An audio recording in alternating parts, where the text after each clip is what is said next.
Olá, minha gente, como é que estão as coisas com vocês? Espero que tudo bem. Vamos continuar a nossa discussão sobre Guerra Fria.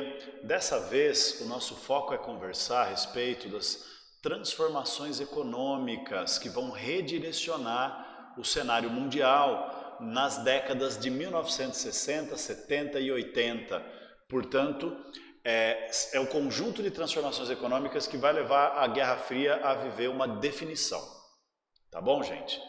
Então vamos lá. Nós vamos começar conversando sobre isso aqui, ó. A terceira revolução industrial é um divisor de águas nesse cenário da economia mundial em plena Guerra Fria. O que é a terceira revolução industrial? Para quem acompanha as minhas videoaulas, talvez já saiba disso, né? Eu considero sempre importante pontuar que toda a revolução industrial se dá através da integração de dois elementos fundamentais.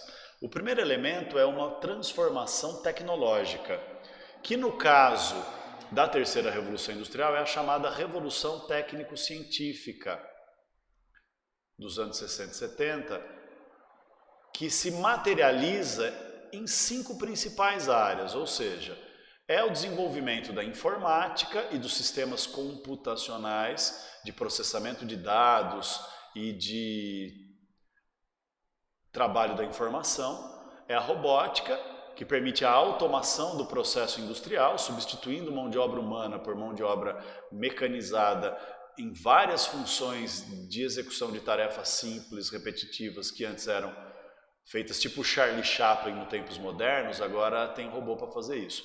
A microeletrônica, que é a miniaturização, né, desses processadores e microchips e armazenadores de dados e informações, o que vai permitir tanto a expansão da informática e da robótica em nível industrial e de mecanização da produção, automação do processo industrial e tudo mais, como vai permitir também a invasão, entre aspas, desses elementos de novidade na vida cotidiana e na vida administrativa das empresas, né? Porque também o microcomputador, né, que é o personal computer, que capaz de processar dados com uma eficiência gigantesca, transformar dados em imagens, em sons e etc. E que antes, né, tinha o tamanho de uma casa e não tinha efetividade quase nenhuma, agora vai ficar o tamanho de uma mesa, né, o desktop, depois do tamanho do seu colo, o laptop, hoje do tamanho da palma da sua mão, o smartphone, né? E isso vai gerando uma integração cada vez maior entre redes computacionais, redes informacionais e sistemas de comunicação. O que vai permitindo não só a expansão da produção técnico-científica, como a sua popularização na forma de mercadorias e sistemas de comunicação, redes de comunicação, cada vez mais eficientes e cada vez transformando de maneira profunda o cotidiano das sociedades, né? Porque aí nós vamos ter internet, com o tempo vamos ter rede social, e é tudo desdobramento desse processo que se inicia lá nos anos 60 e 70, com a revolução técnico-científica. Também vale destacar as novidades no campo da biotecnologia, que leva inclusive a uma revolução agrícola, né, com os organismos geneticamente modificados, os novos recursos biotecnológicos que vão permitir revoluções na área da medicina também, enfim, e a química fina, né, materiais, equipamentos, medicamentos, produtos químicos, farmacológicos, enfim. Esse conjunto de transformações permite, como é óbvio, dar ao mundo da indústria uma cara cada vez mais próxima ao que nós conhecemos como o mundo da indústria, né? Uma indústria que já não é mais aquela indústria feia, suja e cheia de operários da segunda revolução industrial e do Fordismo. Uma indústria cada vez mais limpa, entre aspas, cada vez mais tecnológica, cada vez mais com engenheiros, programadores e cientistas da informação do que propriamente com operários e mão de obra braçal. Claro que não são todos os ramos da indústria, nem tampouco todos os ramos da produção humana, econômica, que vão vivenciar esse processo revolucionário. Mas, de fato, tanto do ponto de vista da quantidade e da velocidade da produção, quanto do ponto de vista da diversidade e da novidade dos ramos da produção que permitem revoluções na indústria em si, revoluções no cotidiano das pessoas, quanto do ponto de vista da economia de recursos e do melhor gerenciamento do uso da mão de obra, da energia e da informação, como também do ponto de vista da circulação pelos meios de transporte e comunicação, a circulação da tecnologia, da informação e da mercadoria, bem como dos recursos naturais, das fontes de energia e tudo mais, isso tudo vai gerar uma possibilidade, um potencial de expansão industrial inédita. E vai, portanto, gerar um potencial de expansão do lucro igualmente inédito. O problema é que nenhuma revolução tecnológica por si só se configura numa revolução industrial que transforma profundamente as relações humanas e que transforma profundamente a maneira da humanidade viver. Para que esse potencial tecnológico seja aproveitado, aplicado e tornado uma realidade efetiva, eficiente, concreta, não basta a tecnologia por si. É necessário reorganizar a própria lógica, a própria dinâmica da produção, a própria organização do trabalho e do uso dos recursos. Tanto os recursos humanos, intelectuais ou físicos, quanto dos recursos naturais, recursos tecnológicos, recursos energéticos e assim por diante. Então, nesse universo que nós estamos querendo introduzir aqui, que é o universo da terceira revolução industrial, a reorganização do sistema de produção vai ter um nome, que é o toyotismo. Há um erro meio recorrente que as pessoas costumam dizer que a partir do desenvolvimento do toyotismo foi abandonada. O toyotismo é uma superação do modelo do fordismo, do taylorismo, da linha de montagem, da linha de produção, etc. E na verdade sim, é verdade, o toyotismo é uma superação daquele modelo, mas não significa que aquele modelo vai ser plenamente superado e substituído. Na verdade, fordismo, taylorismo e toyotismo convivem nos diferentes ramos da indústria e dentro das mesmas indústrias, nas diferentes etapas da produção, essas técnicas científicas de organização e administração da produção e dos recursos, elas se combinam na maior parte do tempo. Mas o toyotismo é o elemento de reorganização do sistema de produção que vai permitir revolucionar a realidade nessas indústrias. E aqui eu estou falando da produção industrial, depois eu vou ver o impacto disso na realidade concreta, tá bom? O primeiro elemento que é importante destacar é o seguinte: o toyotismo traz uma nova lógica do processo de produção, baseado num princípio denominado just in time. O que é o just in time? Bem a tempo, né? Uma tradução bem literal do termo.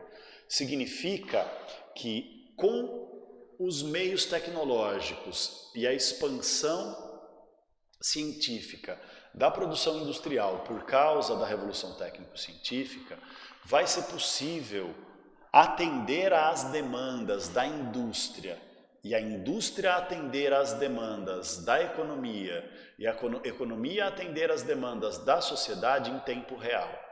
A noção do just in time é essa.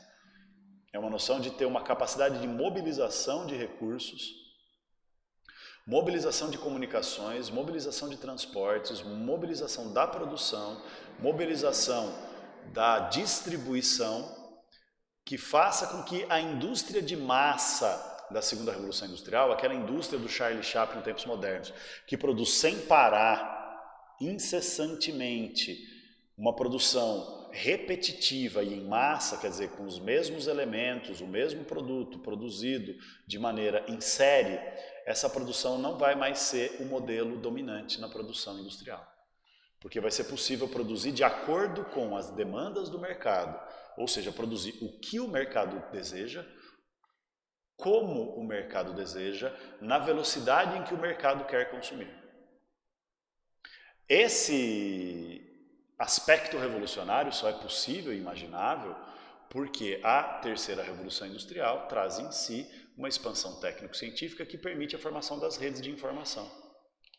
Ou seja, integrar desde a extração da matéria-prima que acontece em um lado do mundo, até a execução do produto final, que acontece do outro lado do mundo, passando por toda a fase de desenvolvimento da tecnologia, da ciência envolvida no projeto, do design, enfim, da concepção do projeto, da concepção da mercadoria, até chegar nas mãos do consumidor final, tudo isso passa por um processo tão rápido e tão integrado, tanto do ponto de vista das redes de comunicação e de informação, né, que permitem que as encomendas aconteçam rapidamente e as especificações técnicas necessárias para cada tipo de matéria-prima, peça ou componente de cada tipo de máquina, equipamento ou produto seja feito de maneira quase que instantânea, a circulação desses recursos, dos recursos energéticos, dos recursos naturais,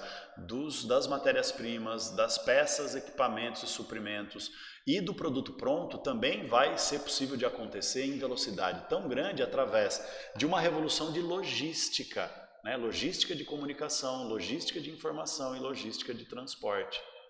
E essa velocidade permite então que não seja mais necessário produzir em massa, que não seja mais necessário produzir incessantemente, que não seja necessário manter estoques. E esse que é o grande lance do Just in Time. Não precisar de estoque, nem de matéria-prima, nem de recurso natural, nem de peças, equipamentos e suprimentos, e nem do produto pronto. E, portanto, nem estoque de trabalhador. Então não precisa manter um número grande de trabalhadores para os momentos em que o mercado se aquece e a produção precisa acelerar. Dá para contratar, redirecionar, reorganizar o uso da força de trabalho na medida da necessidade da produção, na medida do atendimento da demanda do mercado. Isso tudo junto é o Just in Time.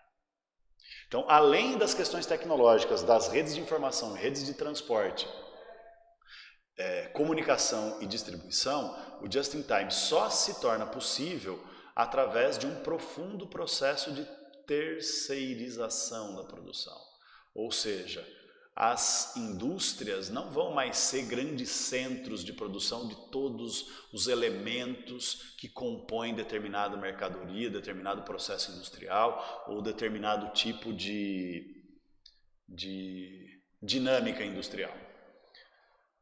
Na verdade, as grandes empresas transnacionais, as grandes corporações industriais, elas vão se especializar na produção da tecnologia, da ciência, do projeto, do design, das redes informacionais, do controle da informação, da comunicação e desse tipo de coisa. Agora, o transporte disso tudo vai ser terceirizado. Então vai contratar empresas que prestarão serviços de transporte e logística. A extração de matérias-primas e recursos naturais e sua transformação vai ser terceirizada. Então vai ter fornecedores de recursos, fornecedores de matéria-prima. Mas isso, beleza, já era assim. Agora, a grande novidade é que as peças, equipamentos e suprimentos também vão ser terceirizados, vão ser produzidos por outras empresas. E o grande lance da terceirização só é possível pela velocidade da produção e pela velocidade das redes de comunicação e transporte. Mas o grande lance da terceirização é que ela vai permitir uma descentralização da produção. Então, quer dizer, vai ser possível produzir aquele componente daquela determinada etapa do processo de produção no lugar onde seja mais vantajoso produzir isso. Então, sei lá, vou inventar um exemplo tosco. Então, onde que eu vou produzir as peças de metal de um automóvel? Vou produzir onde tem mais acesso a minérios e metais. Ao invés de produzir longe da fonte de matéria-prima, se produz perto da fonte de matéria-prima. Só que não é a matéria-prima o componente mais caro do processo de produção. O componente mais caro é a mão de obra. Então vamos terceirizar a produção e levar a produção onde? Onde faça mais sentido a exploração da mão de obra. Então, por exemplo, onde é necessário uma mão de obra hiperqualificada de tecnologia, que são os centros científicos tecnológicos do planejamento industrial, isso vai acontecer nos países ricos. Agora, onde é necessário muita mão de obra ainda, apesar de todo o processo da informática, da robótica e da microeletrônica, onde é necessário muita mão de obra braçal ou mão de obra pouco qualificada de operação de máquinas e equipamentos, leva para as regiões do mundo onde o trabalhador tem poucos direitos, baixos salários e mínimas garantias. Porque assim economiza no processo produtivo. E como é possível produzir em qualquer lugar do mundo e pela logística do just in time, transportar rapidamente, né? E fazer todo esse processo funcionar tão rápido quanto a velha indústria que produzia tudo num lugar só, terceirizar é a solução para economizar recursos e não tem estoque. E se não tem estoque, não tem gasto triplo, né? Você não gasta com produzir quando não precisa produzir, você não gasta com manutenção de estoque, você não gasta com um trabalhador de estocagem. Então é muito vantajoso. Isso gera uma verdadeira revolução na margem de lucro das indústrias que vão se enquadrar neste panorama. E junto com isso, galera, só é possível fazer toyotismo, fazer o máximo de aproveitamento dos recursos tecnológicos da revolução técnico-científica por causa da flexibilização das relações de trabalho. Ou seja, é necessário que não haja um sistema rígido de proteção, garantia e direitos para a classe trabalhadora. Porque se houver esse sistema rígido de proteção, garantias e direitos, não vai ser possível manobrar a mão de obra para que ela produza o que é necessário quando é necessário para atender a demanda do mercado. Então, quer dizer, às vezes o mercado está aquecido e é necessário produzir muito, então é necessário alongar a jornada. Num esquema de welfare state, não é possível alongar a jornada a não ser pagando multas pesadas para os trabalhadores e com limite ainda assim, de número de horas. Então é necessário flexibilizar essa rigidez, para que, ao invés de ter uma separação clara entre o que é a vida do trabalho e o que é a vida pessoal do trabalhador, a vida do trabalho penetre, se aproprie do tempo todo do trabalhador e que a dinâmica da vida humana não gire em torno das necessidades humanas, mas gire em torno das necessidades da produção, das necessidades econômicas do processo de desenvolvimento dos negócios. Então esse trabalhador ele não vai mais ser aquele tiozinho especializado em apertar um parafuso, ele vai ser alguém cuja exigência de expertise é de que tenha um amplo conhecimento de todo o processo produtivo para poder se encaixar em múltiplas tarefas. Tem uma capacidade maior, ao invés de ser o trabalhador individual ali na sua estação de trabalho, uma capacidade maior de trabalho em equipe e adaptação. Que se veja não mais como um funcionário ou um empregado, mas se veja como um colaborador da empresa, porque aí ele se vê também como corresponsável pelo sucesso da empresa, que se transforma em sucesso pessoal para ele também. Mesmo que seu ganho econômico não seja mais isso. Por quê? Porque o lance é a flexibilização das relações de trabalho é também para não ter que pagar impostos, direitos e salários no nível welfare state, para poder precarizar as relações de trabalho e colocar a vida do trabalhador a serviço da produção, a serviço da dinâmica empresarial do toyotismo. Então você já percebeu qual é o nó, não percebeu? Espero que tenha percebido que o grande nó aqui é esse, ó. Essas mudanças econômicas que a terceira revolução industrial vai produzir, provocar, vão exigir o fim do sistema de Bretton Woods. Se você não se lembra o que é Bretton Woods, eu digo pela acho que quarta ou quinta vez nas últimas videoaulas. Tem que estudar de novo esse assunto. Então, por quê? Porque aquela economia estável, com crescimento equilibrado, a partir da intervenção do Estado na economia, do investimento público em setores estratégicos de infraestrutura e através da proteção à classe trabalhadora através do welfare state, passa a ser um elemento que atrapalha a expansão do capitalismo. Essa alta tecnologia vai fazer com que as grandes corporações capitalistas queiram controlar esses ramos estruturais e estratégicos da economia também. Vai fazer com que os serviços públicos, tipo saúde, educação, transporte, moradia, etc., que eram de graça ou muito baratos para garantir o bem-estar social e a acessibilidade da sociedade a esses benefícios coletivos, Isso vai ter que virar negócio capitalista também, em que a lógica do lucro esteja à frente à lógica da garantia do direito. Porque com a terceira revolução industrial, a necessidade de expansão desse capital para todas as áreas e de aplicação dessas tecnologias em todos os setores ganha uma urgência incrível, que não dá para esperar. Né? Então o que quer dizer isso? Quer dizer o seguinte, os 3 pilares de Bretton Woods, que eram o dólar atrelado ao ouro para ter um valor estável e garantir um comércio mundial que se expande de maneira controlada, vai ter que cair.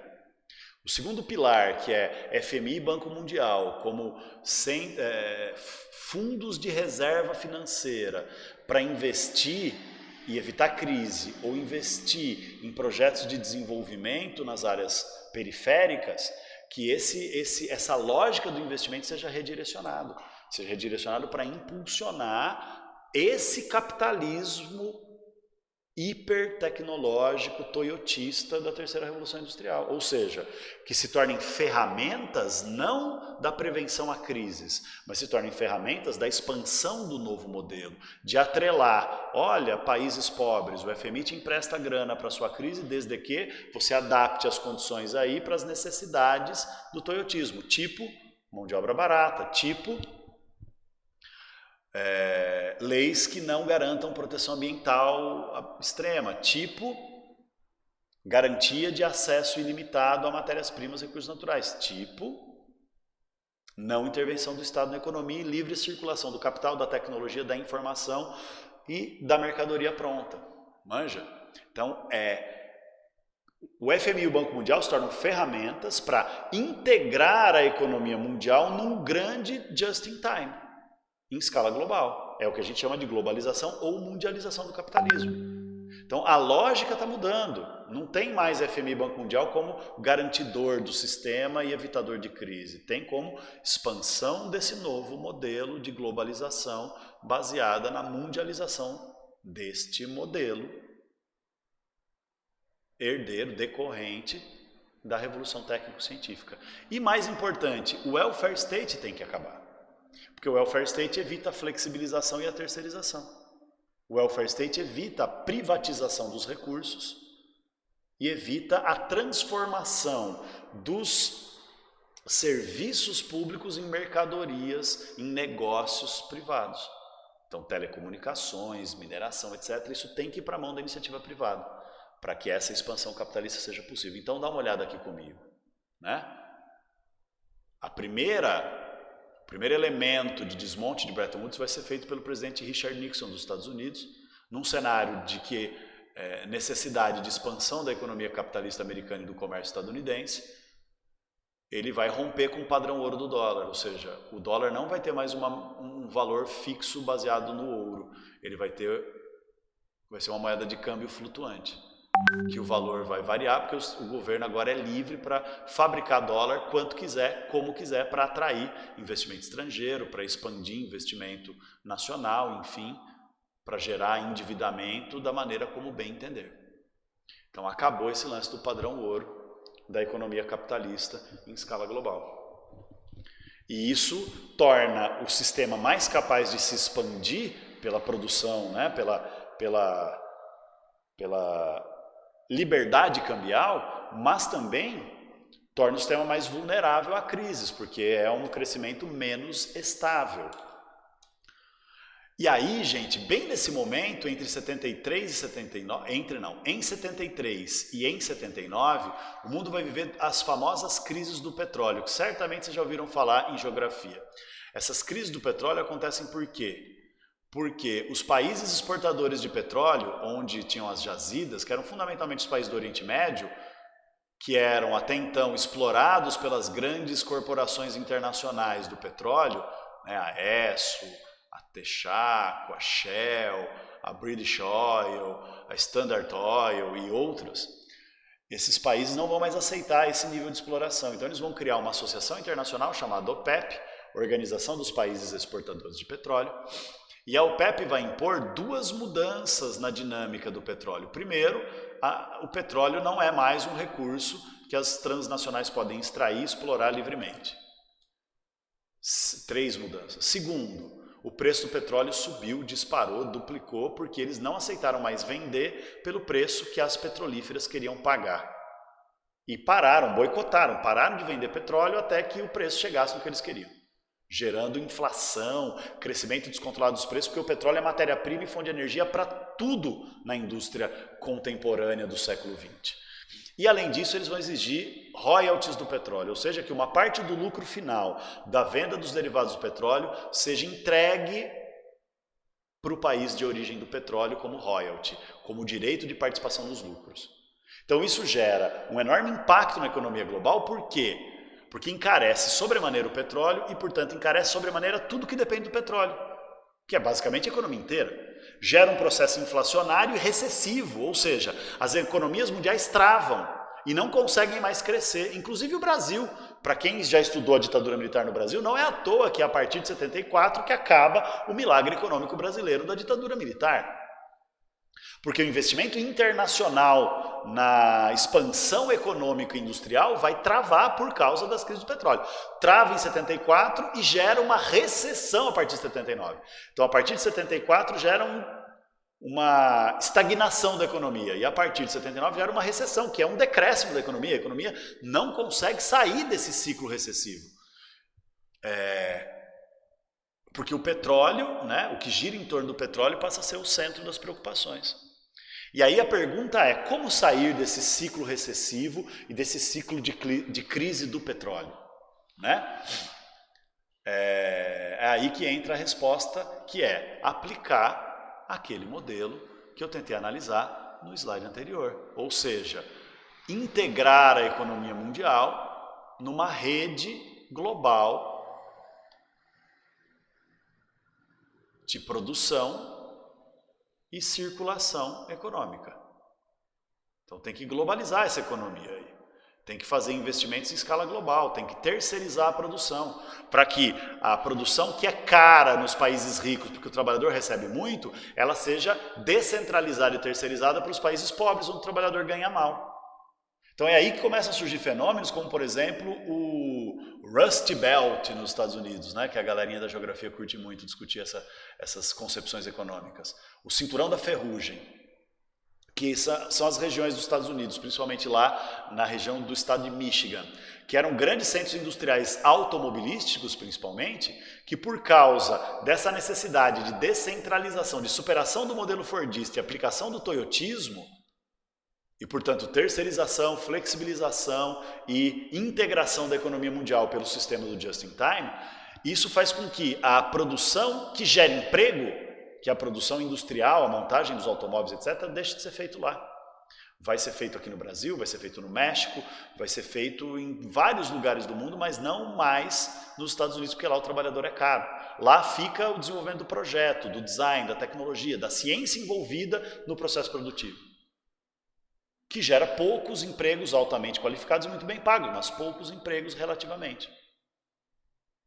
Então, quer dizer, é necessário, mesmo que o trabalhador seja quem pague o pato pela crise, para que o sistema capitalista se expanda, é necessário romper de vez com Bretton Woods.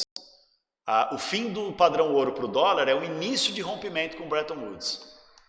A reconfiguração das atividades do FMI e do Banco Mundial são o segundo passo. O terceiro passo é, para conseguir, então, ter capital para investir na mundialização da economia, nas redes informacionais e de transporte, para conseguir implementar o toyotismo, a terceirização e a flexibilização do trabalho, para explorar recursos e mão de obra onde for mais vantajoso e superar o modelo fordista, é necessário acabar com o welfare state, acabar com as garantias trabalhistas, porque aí diminui impostos, diminui custos de produção e aumenta a margem de lucro e a margem de investimento. É necessário que o sistema capitalista se aproprie do fundo público, então cobrar menos imposto e diminuir os serviços públicos gratuitos bancados pelo Estado e aumentar esses serviços como serviços privados bancados pelo mercado. Então, por exemplo, ao invés de ter um programa público de moradia social, ter programas de habitação feitas por empresas privadas. Ao invés de ter educação pública de alta qualidade, sucateia a educação pública, diminui o investimento na educação pública, corta gastos para a educação pública ficar uma porcaria e assim a gente pagar mensalidades altíssimas nas redes privadas de ensino, né? Ao mesmo tempo, aposentadoria é um puta fundo público, é uma enorme reserva de recursos. E a aposentadoria é pública, né?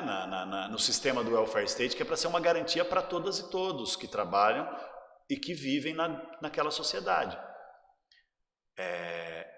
Os bancos precisam pôr a mão nesse fundo de aposentadoria, nesse fundo de pensão.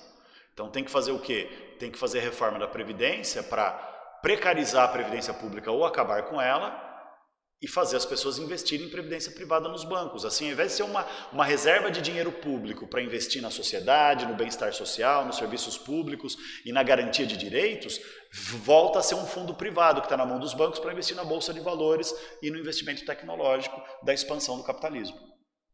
Então, quer dizer, essa política se baseia na ideia de um Estado mínimo. O que é um Estado mínimo? Um Estado que não interfere na economia, porque não garante direitos, não garante salários, não garante bem-estar social, não garante serviços públicos, não garante, enfim, toda aquela estrutura de Bretton Woods e também não interfere na economia, porque não vai cuidar dos setores estratégicos e da infraestrutura, vai privatizar as empresas públicas e terceirizar os serviços públicos. Então, esse processo a gente chama de neoliberalismo, ou seja, o novo liberalismo. Abandonar o modelo de intervenção do Estado na economia, de investimento público na geração de empregos, infraestrutura e expansão, junto com distribuição de renda, portanto acabando com o welfare state e gerando um novo ciclo ao estilo pré-Primeira Guerra Mundial. Um novo ciclo de expansão econômica, sem intervenção do Estado na economia e cancelando, por isso que é um novo liberalismo. Ele vai ter que cancelar as estruturas de bem-estar social, de serviços públicos e de garantias que o Bretton Woods e o welfare state tinham criado. Então, a partir disso, é possível, então, diminuir impostos e permitir a livre circulação do capital, das mercadorias, dos serviços, dos produtos, das tecnologias, das informações, do transporte, do just-in-time, da terceirização e da flexibilização das leis do trabalho. Porque aí, sem intervenção do Estado na economia e sem a proteção do Estado às atividades, ou melhor, à classe trabalhadora, é possível integrar a economia mundial com baixos impostos de circulação econômica, de importação, de exportação, com baixos impostos de garantia de serviços públicos e com baixo grau de gasto com o trabalhador, porque não vai ter que pagar um monte de dinheiro, um monte de bônus, um monte de... Eles chamam isso de oneração da folha de pagamentos. Então não vai ter essa oneração porque não vai ter os direitos garantidos. E aí, nesse cenário todo, o que acontece? Com isso, o sistema capitalista se reinventa, se reconfigura e consegue sair da crise dos anos 70 fortalecido, aplicando a terceira revolução industrial e suas tecnologias através da reorganização da produção pela via do neoliberalismo, né? Então, o sistema capitalista vai ter que impor o neoliberalismo para o mundo inteiro. Esse sistema é testado pela primeira vez no Chile, na ditadura do general Augusto Pinochet. Então, derrubar o Salvador Allende no Chile, os Estados Unidos financiar um golpe de Estado e uma ditadura militar no Chile, matou 2 coelhos com uma porrada só. Primeiro, derrubou um governo socialista democraticamente eleito e segundo, criou um governo aliado que usou o Chile como laboratório do neoliberalismo. Inclusive, o senhor Paulo Guedes estava lá para esse laboratório neoliberal junto com a sangrenta ditadura do Pinochet. Se você não sabe do que eu estou falando, assista a aula sobre a América Latina no século XX. E aí depois, a partir de 79, esse modelo de neoliberalismo é aplicado na Inglaterra com Margaret Thatcher. A partir de 81 é aplicado nos Estados Unidos com Ronald Reagan. E durante as décadas de 80 e 90, esse vai ser o padrão que vai ser imposto através do FMI e do Banco Mundial para o mundo inteiro, inclusive para os países pobres, onde o Estado já nem era lá muito protetor, já nem era lá muito garantidor de welfare state. Então assim, Ampliou a desigualdade social? Ampliou. Precarizou uma parcela gigantesca da população? Precarizou. Gerou desemprego, gerou problemas nos países centrais, empregos de baixa qualidade nos países periféricos? Gerou. Mas permitiu a volta da expansão do sistema capitalista pela globalização e livre circulação do capital e da tecnologia. Beleza. Já o sistema socialista não pôde se adaptar a esse sistema, a essa nova realidade. Por que não pôde? Porque não quis? Porque era bonzinho? Nada disso. É porque toda a lógica da chamada cortina de ferro, né, do socialismo real, dependia dessa noção de centralização do poder nas mãos do Estado e de planejamento econômico centralizado nas mãos do Estado. Portanto, isso significa que o Estado hiperburocratizado, que controlava todas as atividades econômicas, não vai abrir mão desse controle para fazer uma flexibilização, uma terceirização, porque, mano, economia socialista não é economia de mercado. Esse que é o furo, não tem como se aplicar o neoliberalismo para permitir essa expansão do capitalismo pela via do toyotismo e pela via da destruição das garantias sociais e apropriação do fundo público, porque a economia não é capitalista de mercado, simples assim. É uma economia garantista, de emprego, de renda, de distribuição. Ah, mas tinha muito privilégio para as elites do Partido Comunista. Tá bom, tinha. Mas a questão é, o funcionamento do sistema dependia desse mecanismo estatal de planejamento e centralização econômica, desse mecanismo estatal de distribuição de renda para garantir a estabilidade. Então, simplesmente não é possível aplicar toyotismo e neoliberalismo. Porque se aplicar, deixa de ser socialista, vira outra coisa. Então o que acontece? Nos anos 80, o mundo capitalista entra na onda neoliberal da globalização e expande o capital. O mundo socialista não entra nessa onda, porque não tem como entrar, e continuar sendo socialista. E entra numa crise de queda da produção e de incapacidade de modernização econômica. Junta isso com a informação da outra videoaula sobre contracultura, que no sistema capitalista o capitalismo é capaz de se reinventar e absorver a rebeldia, e no socialismo não. Então quer dizer, aquela geração que cresceu descontente porque nunca se sentiu representada no sistema, mas pelo menos tinha emprego, agora nem emprego vai ter mais. Pelo menos tinha prosperidade econômica e bem-estar social, agora nem isso vai ter mais, porque essa crise das economias socialistas vai gerar um enorme problema social, que vai potencializar os descontentamentos. É óbvio onde isso vai dar. É óbvio que o assunto da nossa próxima aula só pode ser qual? A partir desse cenário de crise generalizada no mundo socialista, crise política do descontentamento acumulado e potencializado pela crise econômica, da incapacidade de adaptação às novas condições da produção mundializada da economia. Obviamente que o sistema socialista vai entrar em colapso e a Guerra Fria vai ter fim. Esse é o nosso próximo assunto, portanto. Beleza, gente? Obrigado pela atenção.